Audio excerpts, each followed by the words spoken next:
प्रशांत किशोर ने एक चीज तो है कि पलायन के मुद्दे को राष्ट्रीय फलक पर ला दिया है, बिहारी अस्मिता को राष्ट्रीय फलक पर उन्होंने लाया है, उन्होंने लचर शिक्षा व्यवस्था को एक्सपोज किया है, उन्होंने दिलीप जायसवाल ऐसे व्यक्ति को खुले आम चैलेंज किया है, उसने अशोक चौधरी ऐसे व्यक्ति को आंख में आंख डालकर बोलता है कि तुम चोर हो। साथियों, यह कोई अलग बात है क्या कि नेपोटिज्म का अगर कोई सबसे बड़ा उदाहरण है तो वो अशोक चौधरी हैं। इनकी बेटी में क्या मेरिट है संभवी चौधरी में, जिन्होंने इन्होंने टिकट देकर एडजस्ट किया? क्या मेरिट है उस लड़की में, बताइए मुझे। क्या इनके दामाद में मेरिट है सायन कुणाल में, जिसको इन्होंने धर्म न्याय परिषद का मेंबर बनाया? आप मुझे इन प्रश्नों को बताइए। तो अगर आपको लगता है कि जो प्रशांत किशोर मुद्दे उठा रहे हैं वो मुद्दे बहुत ही तार्किक मुद्दे हैं, और अगर आपको लगता है कि प्रशांत किशोर ये चुनाव हारते हैं तो प्रशांत किशोर की हार है, तो आप गलत हैं, आप फरेब में जी रहे हैं। अगर प्रशांत किशोर ने पलायन के मुद्दे को उठाया, अगर प्रशांत किशोर हारेंगे तो दिल्ली की सड़कों पर जो बिहारी रेखा खींच रहा है उसकी हार है, जो बेंगलोर के ट्रैफिक पर जो मोटरी हो रहा है वह उसकी हार है,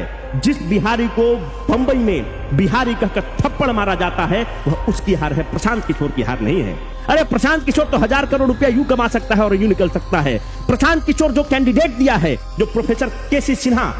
ऐसे जो कैंडिडेट इन्होंने दिया है कुम्हरार से, अगर प्रोफेसर केसी सिन्हा चुनाव हारते हैं तो जो हजारों सैकड़ों विद्यार्थियों ने जो इनकी किताब से पढ़ा है, जो इनसे पढ़ा है, कुलपति रहते हुए इनके नेतृत्व में जो डिग्रियां प्राप्त किया है विद्यार्थी, वो सब उनकी हार,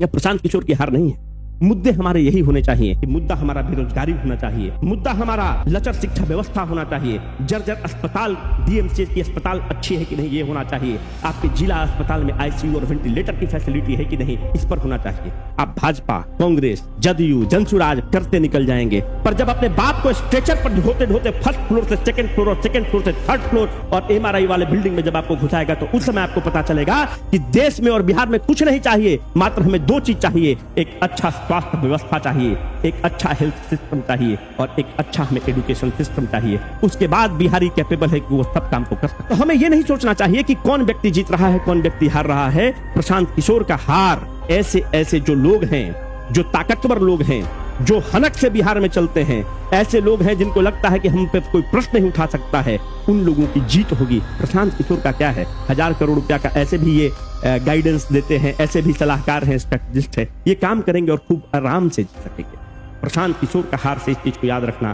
कि अगले आने वाले 20 साल में